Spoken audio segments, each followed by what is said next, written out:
So here's why I stopped chasing validation as a writer. So for a long time, I thought what I wanted as a writer was to be validated. I wanted someone to say yes. I wanted someone to approve my work. Um, I wanted to be told that what I was doing was right. But eventually, I realized something super important. I realized that chasing validation was quietly draining my own writing life. And so today, I just want to talk about why I stopped chasing validation as a writer and what changed for me when I did that. Okay? So, what validation often looks like for writers. Validation doesn't always look like praise, it can look like um, waiting for editors to respond. You send out, if you're pitching an idea to someone, whether it's a magazine, whether it's a company, any other sort of pitch process that you're going through. You send the one and you get fixated on it, and you can't wait. You're so invested in getting this yes from this one person that you stop your process of ideating or coming up with new ideas because you're so fixated on when am I going to get this yes from this other person. Um, it can also look like checking stats, looking for open emails, looking for likes and shares online. There's software that a lot of writers like to be able to use to be when you send out pitches, and the other person that you sent it to actually opens the email. You can it'll timestamp when they opened it, how many times they opened it, if they passed it along to other people, and sometimes that can be good information if you're a mature writer. If you are new to this and you are hard pressed for getting that yes, it can become it can become a deterrent to your progress. So when if you're constantly checking stats instead of closing it up and moving on to your next pitch, that means you're looking for too much validation. You're waiting for that one thing and you're not making progress in your writing life.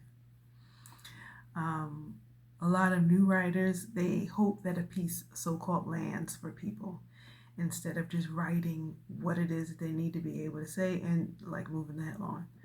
Say what you need to say, um, and great if it lands in a good place with people, with for other people. But sometimes it doesn't, um, and people don't know how to be able to handle. I don't want to say backlash, but they don't know how to handle criticism, and so you start finagling with your message a bit so that it will fit what other people are looking for as opposed to what it is that you truly wanted to be able to say. Validation could look like that. And measuring your progress by external response. So sometimes you write stuff and you get no response. Like I swear, some of the pitches that I write, some of the things that I might put on the internet, things that I write, gets absolutely no response. And that's just the way it goes. You get no response, or you get very little response. You don't get a response from the people that you would expect to be able to get a response from. And it's nothing personal. It's just folk are busy. Maybe they just didn't get it in the algorithm, or they get it 2-3 days later. That sort of a thing. So, waiting for validation trains writers to look outward for permission to continue. Okay, so how does validation quietly distort your writing? What happens is you start shaping your ideas to be palatable. I think I just mentioned this a little bit. Um, you start shaping your ideas to be palatable to other people, people that you don't know. You start to think, um, and it also depends on what it is, that type of writing that you're doing, that matters. But if it's something like it's a social media post that's related to your business, I can't tell you how many times I have so-called shot my own self in the foot because I kept trying to sound like someone else, particularly on LinkedIn. LinkedIn is one of those places where it's like you want to put on your professional hat, your professional face, to be able to sound like someone that other people will be able to find acceptable. Here's the thing, I don't even have a corporate background. My background is in teaching and in international development, where I didn't even work in the office. I worked out in the field, on the ground with the folks who were doing development work, community development work. And so a lot of the ways that people use to be able to communicate, this big time corporate speak, I don't know like, it's not my thing. I don't know how to do it. And so, because I've spent a lot of time trying to put on a corporate voice, I actually wind up blocking my true audience who wants to be able to work with me, just regular old Helena, in the way that she normally speaks, because I'm too busy trying to impress people who probably wouldn't work with me anyway, and that's fine. I won't work with those people. You feel discouraged when you don't hear anything back from other people. Like I said, a lot of the stuff I send out, some of these pitches, they never get a response. They never get a response. And that's why it's important for you to be able to pitch more than one place. You got to pitch more than one place, and you got to pitch more than one time. You got to follow up with people. Because if you just send it out once and you get in your feelings about, and start making up stories about why they didn't answer you or why nobody responded, then you're going to keep yourself away from your goal. Emotion has no space in business. I wouldn't say it doesn't have any space, but when you get caught up in your feelings about what it is that you're putting out there, you are stopping your own progress. And then you start equating response with worth. You start equating your response with worth. So particularly for me in the very beginning, in the early years of my business, when I would send out a pitch, when I would send out a request to be able to work with someone, or to be able to pitch my services, and I didn't hear anything back. And so I felt small, and it would make me think, well, I can't charge the amount of money that I really want to be able to charge, because I'm not getting the response that I want from people. And so, that was really more of a self-esteem thing. I didn't really think that I was worth what other people were charging, even though, I had the skill set to be able to do the thing that I was advertising that I knew how to do. So you equate your response, you start equating other people's responses with your personal worth, and you don't want to do that. So when validation becomes the goal, when you are writing things to be validated by other people, your writing stops being a practice and starts being a performance.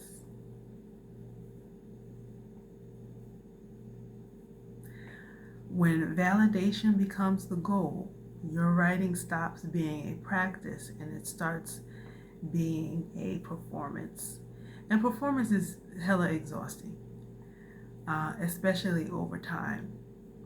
And as I get older, I realize that the only thing I really desire is to be creative, which is why I don't do a lot of marketing work anymore.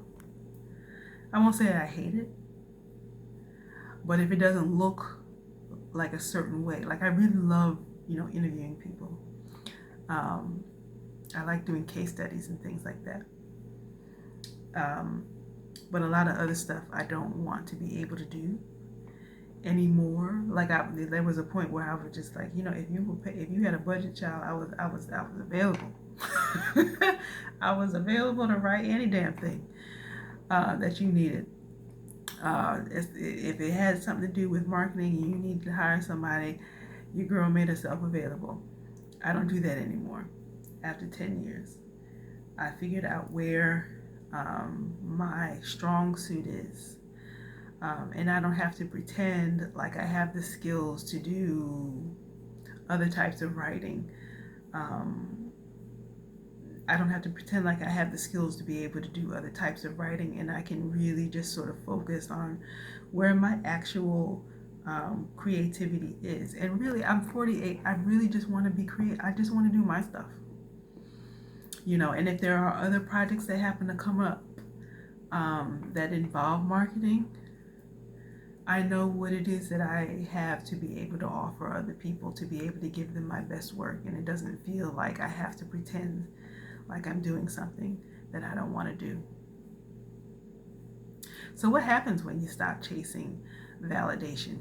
When I stopped chasing validation, my relationship to my writing changed. So what does that look like? I start writing with more clarity, just like I just started saying. I don't have to perform anymore.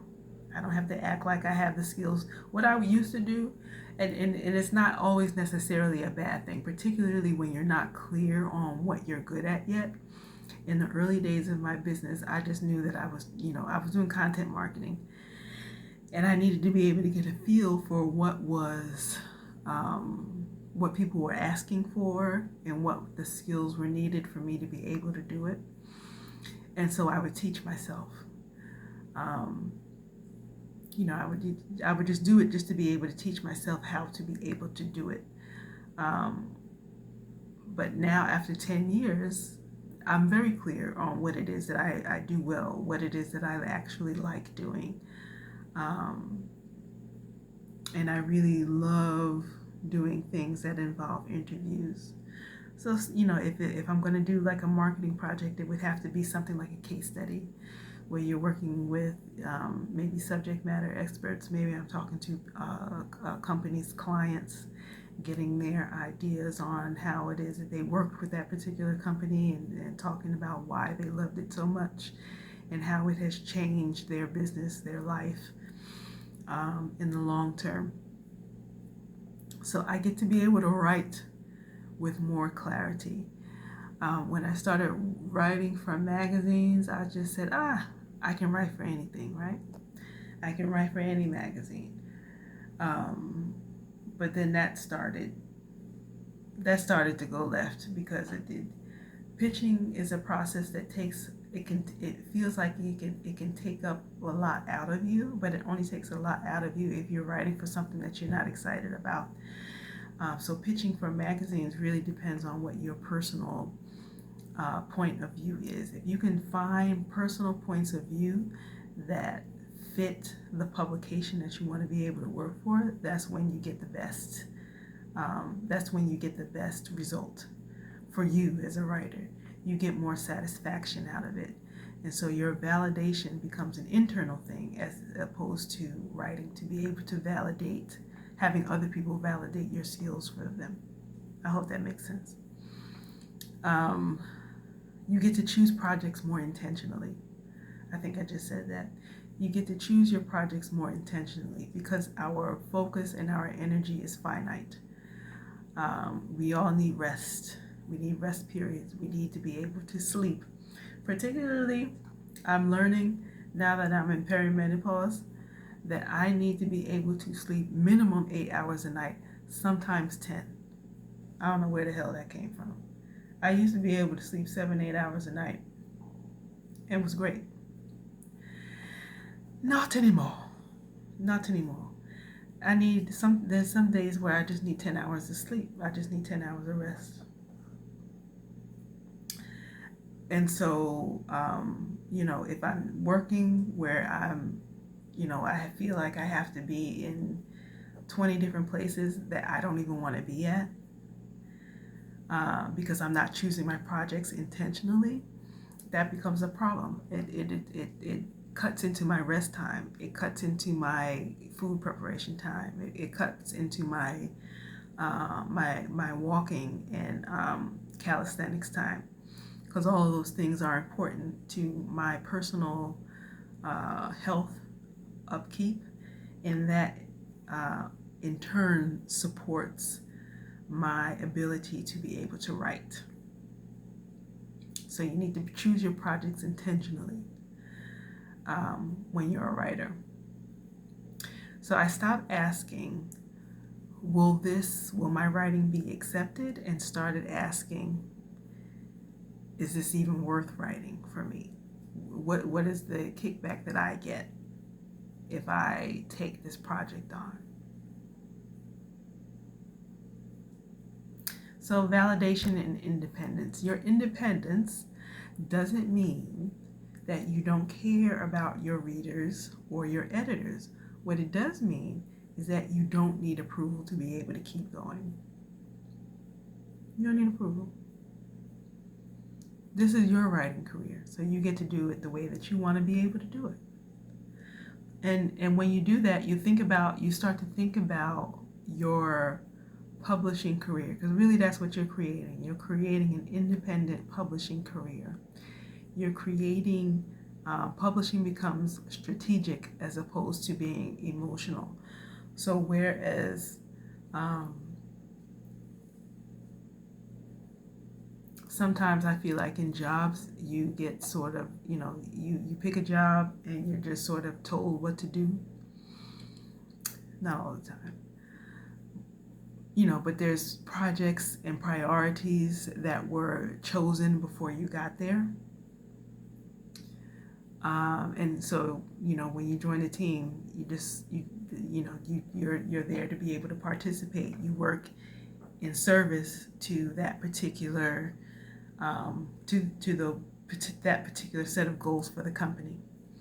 When you have your own business, your own writing business, your own personal publishing business, you get to be able to choose those goals from the door. It doesn't depend on what other people want you to do. Even when you're pitching magazines, the magazines that I write for, I'm writing because those are, in a longer way, they serve the message that I want to be able to share with other people, which is usually about living your best life. It can include keeping yourself well and healthy, being able to create a better life after a certain age, after you're 40, 50, 60 plus. You still have a lot of life to live. And I like to be able to talk to other people who are finding ways to be able to do that. So even when I'm writing for other magazines, it's not my magazine, but the mission of the magazine often connects to my personal mission. I hope that makes sense. And so I'm doing these things strategically and not necessarily based on emotions or a need to be able to make money quickly. That thing never works. So when writers stop chasing validation, they gain something more useful, and that's personal agency. And that is why I love being a writer so much. I love being a writer. This is the most agency that I've ever felt in any career that I have ever done. And I've done a lot of stuff, God knows. I have done all sorts of stuff. But having my own writing business, I swear to God, I can't do anything else. I don't know how to do anything else. I don't know, not well anyway. I don't know how to do anything else well. I'm a writer through and through. That's what I do. That's what I am. And that's what it is. And so if you feel that way, if you want to be able to have your own writing life too, and you want to be able to pitch magazines as a part of being able to be able to create the writing life of your dreams,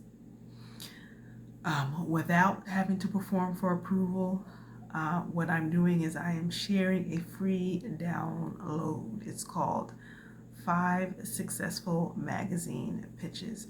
And really all it is 5 pitches that I've done in the last, in the last year. So I give you the actual pitch, and then under each pitch, I give you a link to the actual publication that it actually, where I actually wrote the article. So you'll be able to see it. This is not made up. This is not, some made up stuff that I put together. This is actually my work that I am sharing with you. These are the yeses that I received. And what I'm doing and while doing this is sharing that this life is possible. Pitching is not so hard once you know how to do it, once you know the system, once you understand what a magazine is looking for, once you understand what an editor values. All of these are learnable skills. Okay, so go ahead, go to the description box, click on that link, put in your name and your email address, and you will be able to get my 5 successful pitches right away. Okay. So if you've been waiting for someone to tell you that it's okay to take your writing seriously, consider this your permission slip. So if you like this video, please click the like button. Take a moment and go over to the right of the like button and hit that subscribe button. Leave a comment if you like. I'm always happy to talk to people. I'm always excited to talk to people who are writers and you want to know more about what it is that I'm working on. And I'd like to know what you are working on as a writer. So thank you so much. I appreciate you watching my video. Love you. Peace. I'll see you tomorrow with the next video.